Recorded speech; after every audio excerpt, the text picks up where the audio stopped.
If your home telephone rings right at 3:03 a.m., do not answer it. Do not ask who is on the other line, and absolutely do not say hello. My name is David. Last night, as the entire neighborhood sank into a deep, heavy slumber, the old-fashioned landline phone sitting in the corner of the living room suddenly burst into a chilling ring. The screen displayed an utterly impossible sequence of numbers. Oh, oh, oh, oh, oh, oh, oh, oh. At first, I thought it was just some late-night prank call. But when I pressed the receiver to my ear, the voice coming from the other end wasn't shouting curses or echoing with the static of a phone signal. It was a raspy, ice-cold voice whispering slowly, word by word. "David, why did you dare to flee the scene of the accident? I'm standing right outside your bedroom door right now. Turn around and look at me." My heart clenched and my blood ran freezing cold, because I was all alone on the second floor. My bedroom door was locked tight, and this house hadn't used a landline in years. The truly terrifying story began at the exact second I heard a scratching sound creeping from right behind the wooden partition. Let's rewind back to a week before this bizarre chain of events began.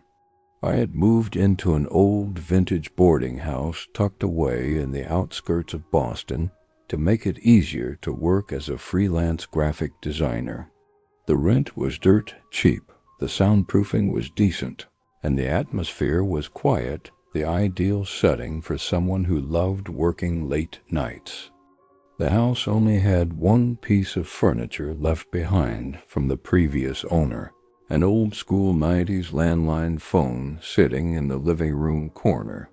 Its cable had been completely severed from the wall jack from the base up, meaning it was entirely a dead, decorative piece incapable of receiving or transmitting any signals. At first, I didn't pay it any mind, until a stormy night when the clock struck 3 a.m., that dead phone suddenly rang out. The sharp, piercing chime echoed relentlessly through the empty house. Driven by a mix of curiosity and annoyance, I walked over and picked up the receiver. There was no human voice, just heavy breathing and a static, crackling music box tune, drifting from some distant space. Right as I was about to hang up, a chilling whisper broke through. 54 days left. The truth is coming to find you." I hung up in utter confusion, telling myself I was just overworked and hallucinating. But from that night on, right at 3:03 a.m., that dead phone would ring again. Every single time, it delivered a short, haunting warning about a catastrophic traffic accident that I had absolutely zero memory of. 54 days left. The truth is coming to find you. I grew obsessed. I searched the internet for information about this house, but the former landlord acted evasive and refused to answer any questions. Coming back to the present, to last night when that fateful call rang out. After hearing that blood-curdling statement from the other end, "I'm standing right outside your bedroom door. Turn around and look at me." I dropped the receiver to the floor. The handset hit the ground with a sharp clatter in the dead of night. The scratching sound outside my bedroom door grew more frantic by the second. Scratch, scrape, scrape. It sounded like sharp fingernails clawing desperately into the thin wood paneling. My logic screamed at me to run, but my limbs felt heavy and weak, refusing to lift. Summoning all my courage, I reached trembling hands for the flashlight on my desk, clicked it on, and slowly crept toward my bedroom door. I twisted the doorknob gently, cracked it open just a bit, and shined the flashlight beam out into the pitch-black hallway. There was no one there, The hallway was completely empty, plunged in darkness and a damp, musty odor. But right as I was about to breathe a sigh of relief, the beam of the flashlight swept across the floor right outside my door, and I nearly choked back a scream. Stretched across the carpeted floor were dark, murky, wet footprints tracking from the end of the hallway, and their final stop was right where I stood, right on the threshold of my room. Taking a deep breath to suppress the rising panic, I decided to trace those soaked footprints. They led straight up the attic stairs, a place I had never set foot in since moving into the house. The attic door was left ajar.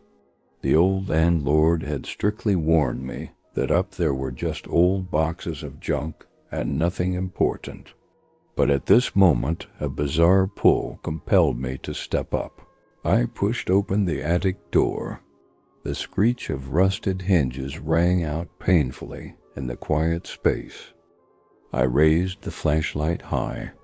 The cramped attic was choked with dust and spider webs.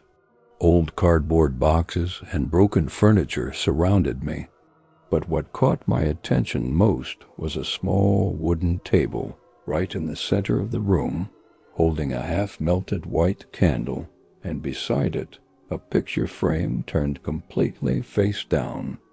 My heart pounded as if it wanted to burst out of my chest. I walked closer, my hands trembling as I picked up the frame and flipped it over. In the flickering candlelight, the photo captured a horrific traffic accident on a deserted highway. A car was utterly crushed and flipped over on the side of the road, and in the bottom right corner of the picture stood two men, staring coldly at the wreckage of the vehicle. The face of one of those men was me. I stepped back, stumbling into a stack of cardboard boxes behind me and sending them crashing to the floor. From inside a ruptured box spilled old documents, notebooks, and newspaper clippings cut out from a local paper 10 years ago. Trembling, I picked up a clipping to read the headline. Horrific hit and run on the Blackwood Pass. Victim left to die inside flipped vehicle. Main suspect fled and remains at large. The date on the newspaper was precisely my birthday 10 years ago. A piercing pain suddenly flared up inside my head. The dark, buried memories that my mind had intentionally locked away and suppressed for all these years came flooding back like a tidal wave. I wasn't just an ordinary graphic designer who had recently moved here. I was the driver of that car on that rainy night, the coward who panicked and fled when seeing the car burst into flames, leaving the victim trapped inside crying for help. While I stood paralyzed among the old documents, the landline phone downstairs rang out once again. Ring, ring, ring. This time the sound wasn't piercing or terrifying. Instead, it carried an urgent, pleading tone. I sprinted head over heels down from the attic straight to the living room.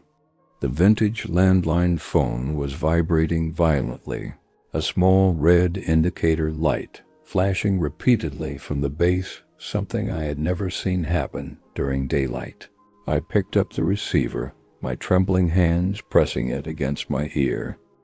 From the other end, a warm, weary, yet serene voice rang out, no longer the chilling tone of the previous nights, but the voice of someone who had finally laid hatred to rest. You finally chose to listen, David. The past cannot be erased, but running away only traps your soul forever in darkness. Tears streamed down my face before I even realized it. Choked up, I whispered into the receiver, I was wrong, I am so sorry. The exact second those words of apology left my lips, a gentle beam of light poured in through the living room window, piercing through the dense fog outside. The howling wind outside abruptly died down. The boarding house sank into an astonishingly peaceful stillness. I looked down at the phone in my hand. The cable that had been severed for years was now seamlessly reconnected to the wall, and the small screen on the device lit up with a bright string of text. Call ended. Forgiveness begins. The next morning, as the first rays of daylight spilled through the window, I walked down to the living room. The old landline phone still sat quietly in the corner, but the dust covering it had vanished, and the illuminated screen had completely turned off, returning to the state of a lifeless object. I packed my bags and stepped out of that boarding house. I went straight to the town's police station to confess every detail of what happened 10 years ago. The heavy burden weighing on my chest all those years was finally fully lifted. Tonight, if you happen to wake up at 3:03 a.m. and hear some strange sound echoing inside your home, don't panic just yet, because sometimes our greatest fears don't come from supernatural forces or ghosts out there. They come from the dark secrets we keep trying to outrun within our own souls. Thank you for listening to tonight's story. May you have a peaceful sleep and a tranquil mind. See you in the next Mysterious Tales.